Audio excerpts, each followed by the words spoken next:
అక్కయ్య గారు పెట్రోల్ ధరలు రాకపోతే రాలేదు దసరా పండగ అని చెప్తున్నారని వచ్చేసామండి రాత్రి రాజమండ్రి పైనుంచి రైలు కింద నుంచి వచ్చేసానండి. ఏమంటే అక్కయ్య గారు మరి మీకు ఏమైనా డబ్బుకి దానానికి ఏమైనా లోటుకుంటే చొప్పండి సాయంత్రం మాకు ఉత్తరం రాసి పోస్ట్ లేకుండా పోయిపోయాడు మాకు తొందరగా వెళ్ళిపోతుంది. మాకు డబ్బుకి దానానికి ఏమైనా లోటు లేదండి. మాకు బ్యాటరీలు ఏమైనా తక్కువ ఉన్నాయి అనుకున్నారు. మాకు ఏలూరు ఎలికల బ్యాటరీ మాదే, ఉయ్యూళ్ళ ఉడతల బ్యాటరీ మాదే, పామర్లో పందికుక్కల బ్యాటరీ మాదేనండి. మీరంతా చాలా ఇల్లు చిన్న ఇల్లు కట్టించేశారు, చాలా ఇబ్బంది పడిపోతున్నారని చెప్పి ఇప్పుడు సాయంత్రం 7 మీటింగ్ పెట్టించారు. మీరు అంతా వచ్చేవాళ్ళు కృష్ణా నదిలో భోజనాలు పెట్టేస్తాం.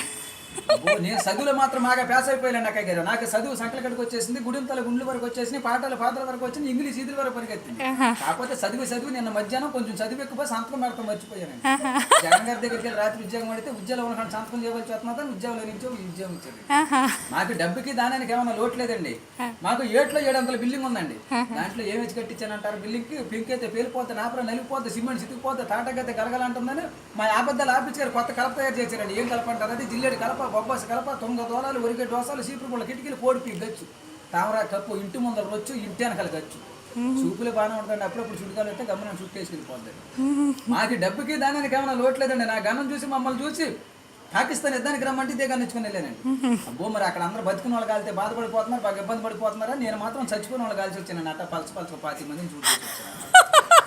మాకు డబ్బుకి దానికి ఏమైనా లోటు లేదండి అక్కయ్య గారు. మాకు విజయవాడ 60 బట్టల షాపులో ఉన్న మీకు ఏమైనా పండగ కొత్త బట్టలు పెడుతున్నామని అక్కలందరికి అబ్బో సీదే చీరలు, వాణిజ్య లంగాలు, జ్యోతులు వచ్చిన చీరలు, లగ్గుమా, నెక్లెస్లు, మేనా గాజులు. మాకు అంతా డబ్బేనండి అక్కయ్య గారు. కాకపోతే కొంచెం చిల్లర లేక ఇలా బయలుదేరి వచ్చాను. Thank you.